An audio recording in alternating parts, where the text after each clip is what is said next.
Você já percebeu como estudar parece cada vez mais difícil? Não importa o quanto você tente se concentrar, depois de alguns minutos algo acontece. Sua mente começa a vagar, você sente uma vontade quase automática de pegar o celular, abrir outra aba, levantar da cadeira ou simplesmente parar. Muitas pessoas interpretam isso como preguiça ou falta de disciplina, mas a verdade é que existe algo muito mais complexo acontecendo dentro do seu cérebro. Durante a maior parte da história humana, o cérebro foi moldado para sobreviver em ambientes extremamente simples em comparação com o mundo atual. Durante milhares de anos, nossos antepassados precisavam prestar atenção em poucas coisas ao mesmo tempo. Encontrar comida, identificar perigos, observar o ambiente ao redor e interagir com outras pessoas do grupo. O cérebro humano evoluiu para lidar com esse tipo de cenário. O problema é que em poucas décadas o ambiente mudou de forma radical. Hoje você carrega no bolso um dispositivo capaz de fornecer mais estímulos em alguns minutos do que uma pessoa teria em dias inteiros há alguns séculos. E o seu cérebro simplesmente não foi projetado para lidar com isso. Existe um mecanismo muito importante no cérebro, chamado sistema de recompensa, e ele é fortemente influenciado por um neurotransmissor conhecido como dopamina. A dopamina não é exatamente o hormônio da felicidade, como muitas pessoas dizem. Na verdade, ela está muito mais ligada à antecipação de recompensas e à motivação para buscar algo novo. Sempre que você encontra algo interessante, inesperado ou estimulante, o cérebro libera pequenas quantidades de dopamina. Esse mecanismo era extremamente útil no passado, porque incentivava nossos ancestrais a explorar o ambiente, encontrar recursos e aprender coisas novas. Só que no mundo moderno, esse sistema começou a ser explorado de uma forma muito mais intensa. Aplicativos, redes sociais, vídeos curtos, jogos e até mesmo plataformas de entretenimento são projetados para ativar constantemente esse sistema de recompensa.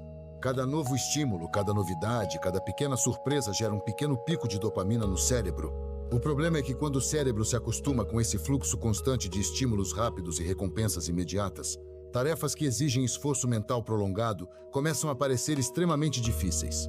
Estudar, por exemplo, exige algo completamente diferente do cérebro: paciência, esforço cognitivo contínuo e recompensa tardia. Você passa vários minutos ou até horas tentando entender um conceito antes de sentir qualquer tipo de satisfação ou progresso. Para um cérebro que está acostumado a receber pequenas recompensas a cada poucos segundos, esse tipo de atividade pode parecer quase insuportavelmente lento. E é exatamente por isso que tantas pessoas sentam para estudar com boas intenções, mas acabam sentindo uma resistência enorme poucos minutos depois de começar. Não é apenas falta de disciplina. É um conflito direto entre a forma como o ambiente moderno estimula o cérebro e a forma como atividades profundas, como o estudo, realmente funcionam.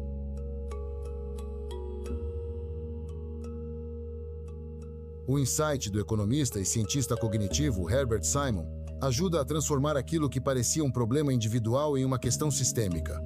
Não é que você tenha menos vontade, é que o ambiente organizou uma competição permanente pela sua atenção.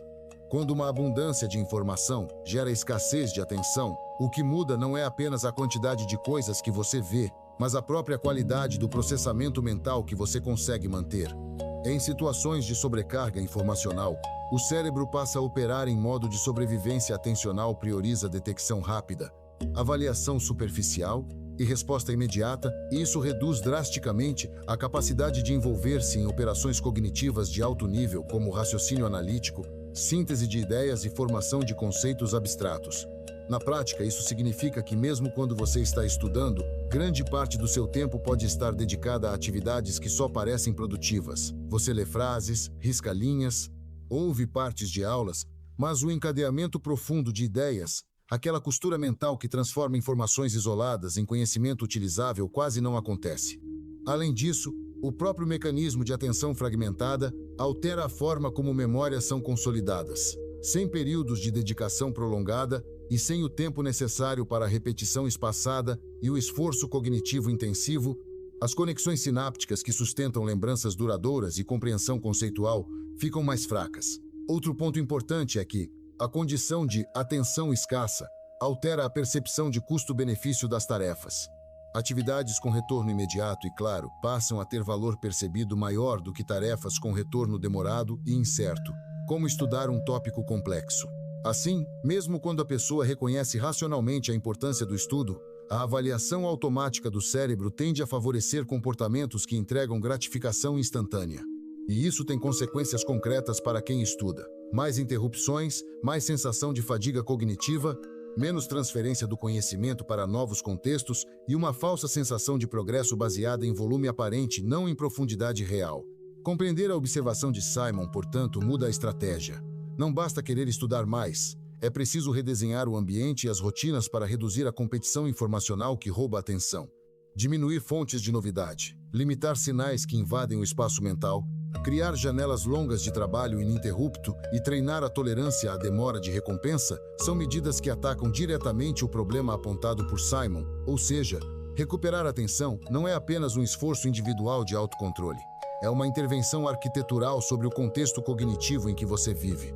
Se aceitarmos seriamente a ideia de que a atenção se tornou um recurso escasso, então estudar deixa de ser apenas uma atividade intelectual e passa a ser, antes de tudo, uma disputa pelo controle da própria mente. E aqui surge uma consequência curiosa que muitas pessoas nunca percebem. Grande parte da dificuldade em estudar não vem exatamente da complexidade do conteúdo, mas da incapacidade de permanecer tempo suficiente dentro do mesmo problema. O filósofo e psicólogo americano William James, considerado um dos fundadores da psicologia moderna, já havia observado algo extremamente importante muito antes da existência da internet. Para James, aquilo que chamamos de experiência consciente é, na verdade, um fluxo contínuo de atenção, algo que ele descreveu como o fluxo da consciência. E dentro desse fluxo existe um princípio central. Aquilo para o qual você direciona a atenção determina, em grande parte, aquilo que você se torna capaz de perceber, compreender e lembrar. Em outras palavras, atenção não é apenas um mecanismo passivo que registra informações do mundo. Ela funciona como um filtro ativo que decide quais partes da realidade serão realmente processadas pela mente. O problema é que esse filtro tem uma capacidade extremamente limitada.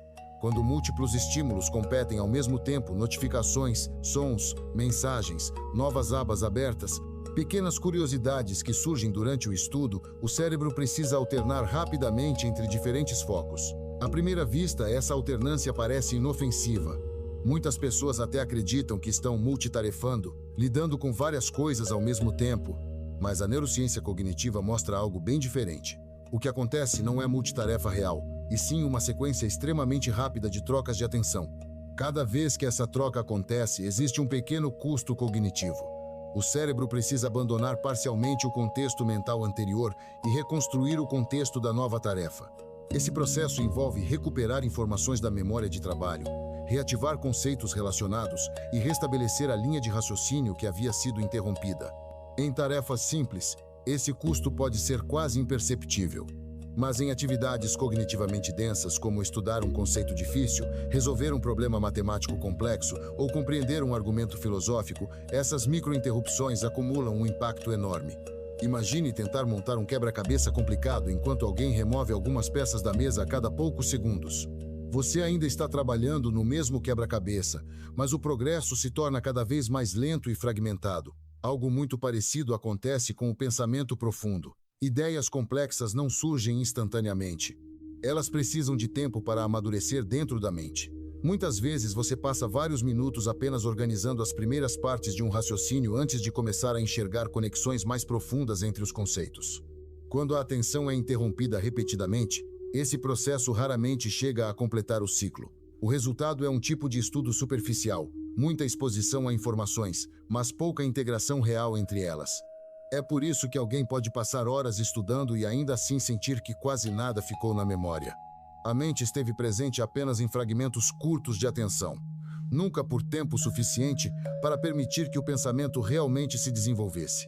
E aqui aparece uma das implicações mais profundas da observação de William James. Aquilo que parece ser um problema de disciplina individual muitas vezes é, na verdade, um problema estrutural de atenção.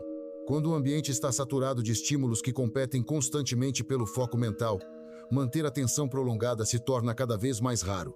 E como a atenção sustentada é justamente a matéria-prima do aprendizado profundo, qualquer sistema que fragmente continuamente essa atenção acaba, inevitavelmente, enfraquecendo a própria capacidade de aprender. Em outras palavras, o verdadeiro desafio do estudo no mundo moderno não é apenas entender conteúdos difíceis, é proteger o espaço mental necessário para que o pensamento possa acontecer.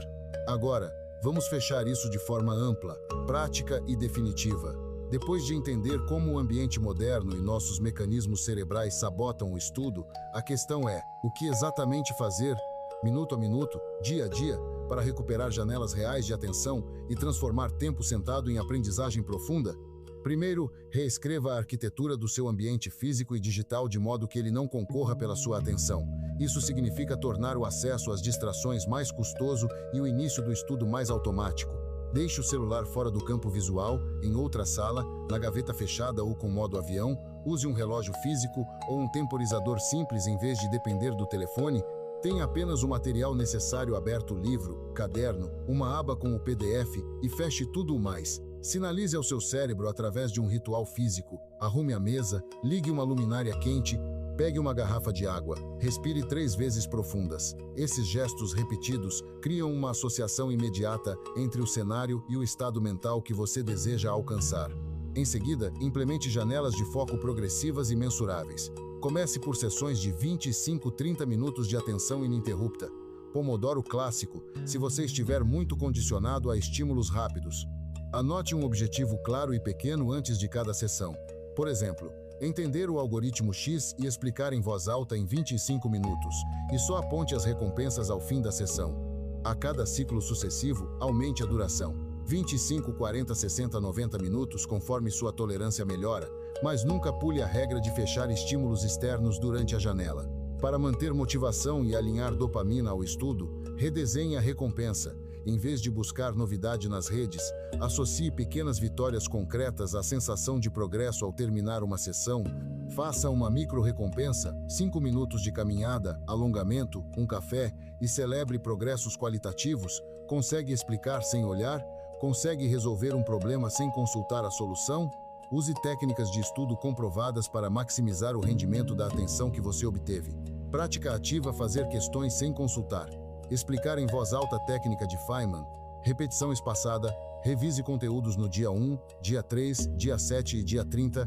Interleaving: misture tipos de problemas para melhorar transferência e resumos de cabeça. Fechar o material e tentar reconstituir os pontos-chave. Um modelo prático por sessão. 1, 3 minutos. Objetivo claro, mais leitura rápida do problema. 2, 20 e 50 minutos. Estudo ativo, resolução, explicação, anotações breves.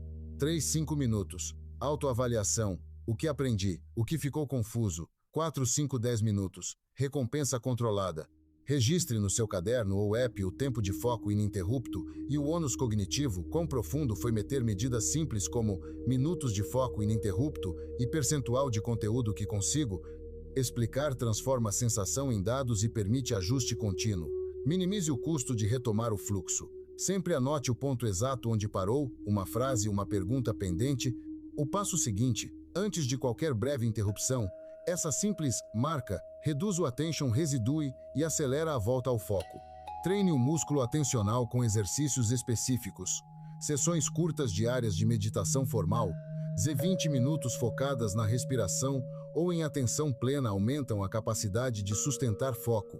Exercícios de single tasking deliberado: ler um artigo sem sublinhar, apenas observando e depois tentando resumir também fortalecem. Proteja seu estado físico. Sono de qualidade, 7-9 horas. Refeições regulares com proteína e gordura boa. Hidratação e atividade aeróbica moderada, 20-40 minutos algumas vezes por semana, têm efeitos diretos sobre memória, motivação e resistência atencional. Organize janelas de novidade controlada. Para domar a compulsão de buscar estímulos, reserve blocos específicos do dia para consumir conteúdo casual, 15-30 minutos após o estudo, e trate essa janela como parte do plano, não como uma fuga. Isso reduz a clandestinidade das verificações e dessensibiliza o impulso de checar constantemente. Use ferramentas que bloqueiem apenas o necessário. Apps de bloqueio de sites por blocos de tempo, perfis de navegador separados, um para estudo, outro para lazer, modo não perturbe e extensões que escondam notificações visuais. O objetivo não é criar uma prisão, é reduzir o ruído que desvia a atenção. Aplique compromisso social e microcontratos. Combine com um amigo de estudo um horário e um check-in ao fim. Publique uma meta pequena online, por exemplo. Hoje estudo 90 minutos sem distrações. A pressão social simples aumenta a consistência. Meça resultados com métricas úteis. Não conte horas sentadas, conte minutos de foco ininterrupto, número de problemas resolvidos sem ajuda, porcentagem de retenção em testes rápidos de 24 até 48 horas. Ajuste seu plano com base nesses indicadores, não em sensação.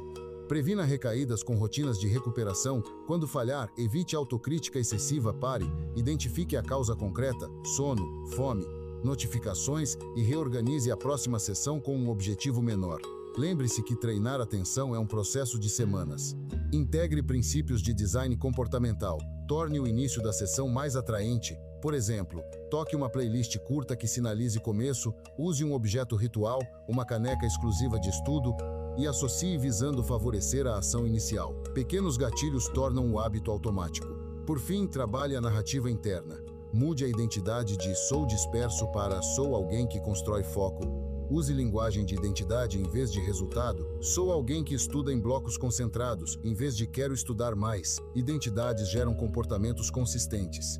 Se você aplicar esse conjunto ambiente, ritual, janelas progressivas, estudo ativo, treinamento atencional e medição real em algumas semanas, notará duas mudanças claras.